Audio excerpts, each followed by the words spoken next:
Hello everyone, स्वागत है आपका चैतन्य स्टडी में। दोस्तों, आज हम डिस्कस करेंगे यूपीएससी प्रीलिम्स का सिलेबस। तो दोस्तों, अगर आप किसी भी एग्ज़ाम की तैयारी कर रहे हैं तो आपको सबसे पहले ज़रूरत होती है कि आप उसका सिलेबस अच्छे से देखें, उसके कीवर्ड्स को जानें। ठीक है, अगर आप ऐसा नहीं करते, आप अंधाधुंध तैयारी करते हैं, तो इससे कोई बेनिफिट नहीं होता है। तो चलिए आज हम डिस्कस कर लेते हैं प्रीलिम्स के सिलेबस के लिए। तो प्रीलिम्स का जो सिलेबस होता है दोस्तों, वो आपका दो पार्ट्स में डिवाइड होता है। मतलब इसके दो पेपर होते हैं।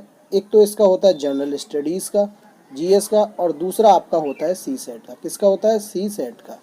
सी सेट का जो पेपर होता है वो क्वालिफाइंग होता है। इसमें आपको केवल 33% मार्क्स गेन करने होते हैं। अगर आपके 33% मार्क्स आते हैं तो आप इस पेपर को क्वालिफाई कर जाते हैं। इसके नंबर हैं वो नहीं जोड़ते हैं। जो मेरिट लिस्ट बनती है, जो मेरिट बनती है, उसमें इसके नंबर है वो कंक्लूड नहीं किए जाते हैं। यानी कि आपको ये पेपर देना है और 33% मार्क्स अचीव करने हैं। ठीक है, अब बात कर लेते हैं हम करेंट जीएस पेपर वन की। जो पेपर होता है आपका 200 मार्क्स का होता है। कितने का होता है? 200 का होता है।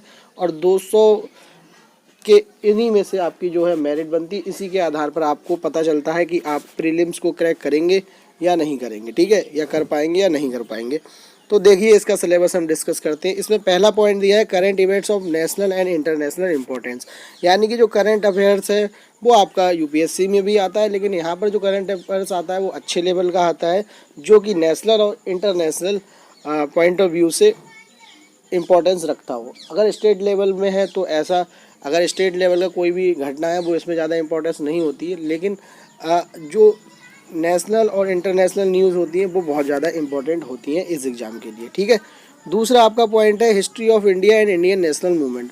तो आपके इसमें दो खंड में बांटना है, टू पार्ट्स में डिवाइड करना है। हिस्ट्री ऑफ इंडिया, जिसमें आप पढ़ेंगे एंशिएंट, मिडाइवल और मॉडर्न।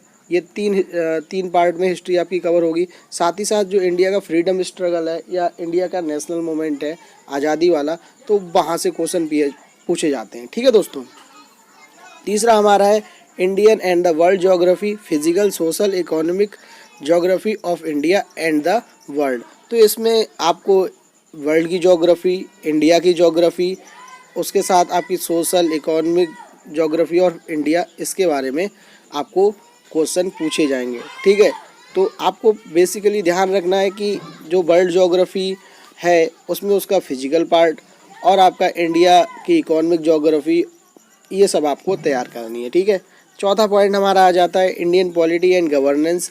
तो इंडियन पॉलिटी और गवर्नेंस से प्रश्न पूछे जाएंगे। कॉन्स्टिट्यूशन, पॉलिटिकल सिस्टम इंडिया में कैसा है, पार्लियामेंट्री है, प्रेसिडेंशियल है।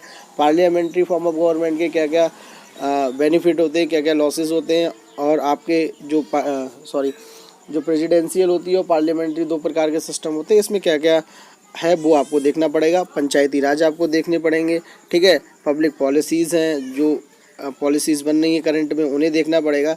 राइट्स और इशू से रिलेटेड आपको सारे के सारे डायमेंशन को ध्यान रखना है। ठीक है, फिर अगला पॉइंट आता है economic and social development, sustainable development, poverty, inclusion, demographic, social sector initiative. ठीक है, तो इनमें आपको एक बात तो याद रखनी है कि ये तो है ही, साथ ही साथ इनमें जो करंट इवेंट्स हैं वो भी आप करंट को लिंक करके आप पढ़ेंगे। ठीक है, करंट के साथ लिंक करके आप पढ़ेंगे। करंट प्लस स्टैटिक या करंट प्लस जीएस को मिला के पढ़ेंगे, तभी आपको इसमें अच्छे से मार्क्स गेन कर पाएंगे, अच्छे से आपका क्रैक हो पाएगा। ठीक है, अगला है हमारा general issues on environment, ecology, biodiversity and climate change that to not require a subject specialisation. तो इसमें आपको सब्जेक्ट स्पेशलाइजेशन नहीं करना है, आपको जनरल व्यूज़ पे, यानी कि जनरल मुद्दे हैं उन पर आप अपनी पकड़ रखनी है, जिससे आपके क्वेश्चन है वो ठीक हो जाए। इसके बाद जनरल साइंस है। जनरल साइंस में हम साइंस से टेक पढ़ेंगे, बायोलॉजी पढ़ेंगे, फिजिक्स पढ़ेंगे और केमिस्ट्री पढ़ेंगे। लेकिन इनके जो होते हैं, आपको एक बार स्टैटिक कंप्लीट करना होता है, उसके बाद आपको करंट इवेंट्स पर फोकस करना होता है, क्योंकि यहाँ पर जो क्वेश्चन पूछे जाते हैं वो आपके करंट से रिलेटेड होते हैं। दोस्तों, ये आपका पेपर 1 का सिलेबस था। पेपर 1 आपका 200 मार्क्स का है और आपको इसमें ही आपको पता चलेगा, अगर आप इसमें पास होते हैं तो इसी में ही आप प्रीलिम्स पास करेंगे। ठीक है, यहाँ पे सी सेट का जो पेपर होता है उसमें मार्क्स काउंट नहीं किए जाते हैं, उसकी केवल और केवल उसे क्वालिफाई करना होता है। तो चलिए इसे देख लेते हैं। Comprehension interpersonal skill including communication skill, ठीक है। इसका जो सी सेट का पार्ट है ये आपका एथिक्स में काम आता है, जो पेपर 4 होता है, जीएस पेपर 4 होता है मेंस का, उसमें काम आता है ये वाली जो लाइन है, ठीक है, पहली वाली। Logical reasoning and analytical ability, इसके बारे में क्वेश्चन पूछे जाएंगे। Decision making and problem solving, ये भी आपका जीएस 4 में काम देता है।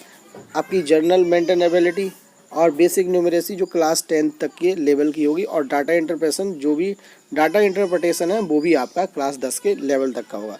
सो दोस्तों ये आपका मैंने पहले भी बताया, इसमें केवल आपको 33% मार्क्स अचीव करने हैं। इसमें जो क्वेश्चन होंगे वो मल्टीपल चॉइस होंगे, ऑब्जेक्टिव टाइप के होंगे, ठीक है। तो ये रहा हमारा यूपीएससी प्रीलिम्स का सिलेबस।